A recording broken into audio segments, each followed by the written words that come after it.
Hi gamers! In today's video we're going to look at 5 things you may not have tried yet in Final Fantasy XIV and why you totally should.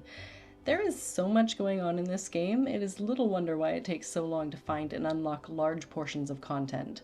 Things that not only provide experience, currencies, minions, mounts, and dies, but also unlimited hours of entertainment. None of the things I'm going to show you today require extraordinary skill, so if you're far enough in the game to unlock it, you are already good to go. If you've been playing this game for a while and wanted to skip to something in particular you may not have seen yet, please feel free to take a look at the timestamps below in the description. This is meant to be an overview guide, and as such I'm not able to put in large amounts of information regarding prerequisite quests and unlocks. So if you require any help to get started, please take a look at the links to the wiki I've added as well, or feel free to comment below and I'll try my best to help. With all that being said, I'm Debbie, let's get started! In order to participate in Fetes, you need to unlock the Firmament in Ishgard with the quest Towards the Firmament. Once you enter and complete a set of introductory quests, you'll be good to go. Fetes require you to be a Hand or Land class, with no minimum level required, and to join the Fete as you would a Fate that you were over-leveled for. This means clicking on the Join Fate button in your duty action pane. In order to receive full rewards for Fetes, you'll have to complete a minimum number of turn-ins for each, which is extremely easy to do in the time they give, and remain in your Hand or Land class until after the Fete has concluded. If you want more detailed information on how to complete them, check out my 6-ish minute guide on Fetes. 12 Fete sessions occur, one every 2 hours over the course of a day, each taking approximately 25 minutes to complete 6 Fetes. Then there are approximately 2 rest days before they begin again. You can quickly check when the next Fete cycle is on your server by entering the Firmament and checking the timer under your minimap. For completing the Fete, you'll receive a small amount of experience dependent on your level, and 100 Skybuilder scripts, and 2 gift boxes if you achieve gold rating.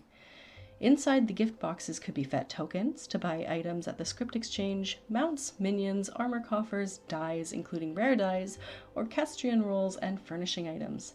It's a good way to earn a bit of experience and collect currencies to either expand your own collections or to sell on the market board for a bit of extra gil. Ocean fishing allows you the opportunity to earn mounts, minions, and gatherer's scripts while getting experience for your fisher class all on a boat. The only requirement is that you unlock it at the Fishers Guild in Limsa Lominsa after completing the first fishing quest. Levels can fly by on a fishing trip. The boats depart every 2 hours from the docks near the Arcanist Guild. You can purchase the bait you would need from the vendor by the dock, plump worms, ragworms, krill, and turn in gathering scripts, and check the fishing schedule to see when the next boat is and what route it will take. You can register for a boat anytime from the beginning of the sailing until 15 minutes past. Because it's an instance duty, you must already be a fisher class to register. Check to make sure you have enough spare room in your inventory. I recommend at least a full page, and any food or free company experience buffs you might want to help supercharge your leveling. If you don't register right away and it seems like it's taking a long time to get a boat, don't panic. As long as you registered before 15 past the hour, you will get on a boat. If not enough people register to fill it, you might have a slightly smaller crew of fellow fishers, but you will definitely get your chance to fish. The trip will take about 25 minutes with 3 zones of 7 minutes each. The last 30 seconds of each zone are blocked for transitioning areas and you're unable to cast again during that time. If you use a particular bait in a particular zone, you can catch spectral fish, which have a chance of procting a spectral current. During the spectral phase, casting time is greatly reduced, double and triple hook can catch larger numbers of fish than normal, and fish are worth considerably more points. You may also see seagulls and dolphins on your fishing journey. If you chum the water while they're checking out the boat, they might stick around, granting you buffs that either increase your chance to catch larger fish or increase the odds of producing a spectral current. You can also earn minions by having these fishermen's friends stick around for a certain number of times while you're out fishing. 3 Gulf Storms or 3 Dolphin Pods can earn you achievements that score you minions. Finally, there are achievements, titles, minions, and mounts based on your total and accruing scores for ocean fishing trips. This score, calculated at the end of the trip, is the base score for the fish you caught, plus modifiers for completing the voyage missions, as well as other special events or criteria earned by you and your party. I highly recommend ocean fishing as a relaxing way to get really good experience for your fisher class. Just don't forget to eat food and pop a survival manual before you go. Even the Warrior of Light deserves a break every now and again, and Chocobo Racing is definitely a relaxing change from the daily grind. It is one of the attractions in the Gold Saucer and is unlocked by completing the quests So You Want to Be a Jockey and So You Think You Can Ride This Chocobo. Once completed, you're able to race your Chocobo against 8 PC and/or NPC Chocobos by queuing at Chocobo Square or in the Gold Saucer tab of your duty finder. If not enough players are queuing for races, empty spots will be filled with NPC Chocobos. This is immensely fun and completely goofy. Your Chocobo can pick up items from chests to use during the race, can step on red or purple pads that slow you up, or blue pads that speed you ahead. You can run into obstacles on the course or be plucked out of the lead by a Choco meteor falling from the heavens. Get to the end of the race one way or another, and you are given experience for your Chocobo and MGP for racing.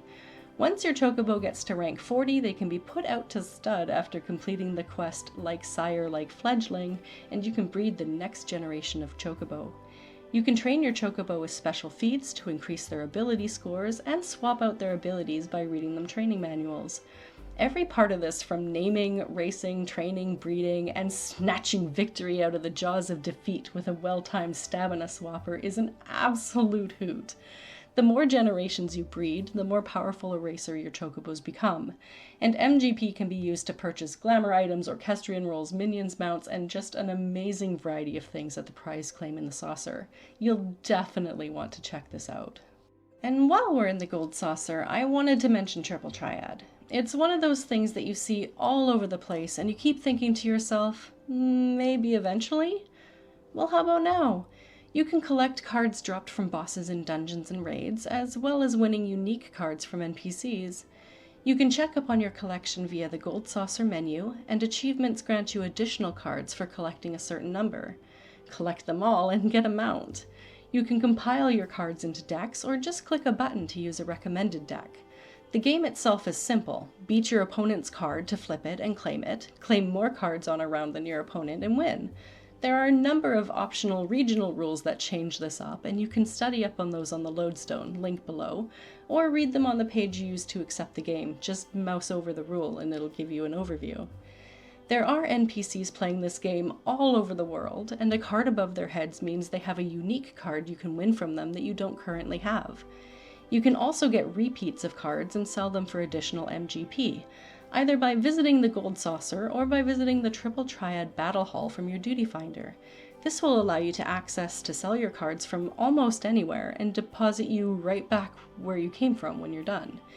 Each match you win also grants you a bit of MGP, so all in all it's something to do while waiting for queue or party finder that satisfies that urge to collect them all that we all know and loathe so well. Finally, the last thing you're probably not doing right now in Final Fantasy but definitely should be, jumping puzzles! Kidding, just kidding! No, don't do these. They will destroy you. But do click like and subscribe if you would be so kind. Hunts. Reach Second Lieutenant in your Grand Company and pick up the quest Let the Hunt Begin, and you'll be on your way. Hunts can provide gear and items, experience, tomestones, and gil for completed mark bills. In A Realm Reborn, you can pick these up at your Grand Company hunt board. Marks will be identified in the world with a symbol above their head. Daily hunts can be picked up every day, and weekly ones after the reset on Tuesdays.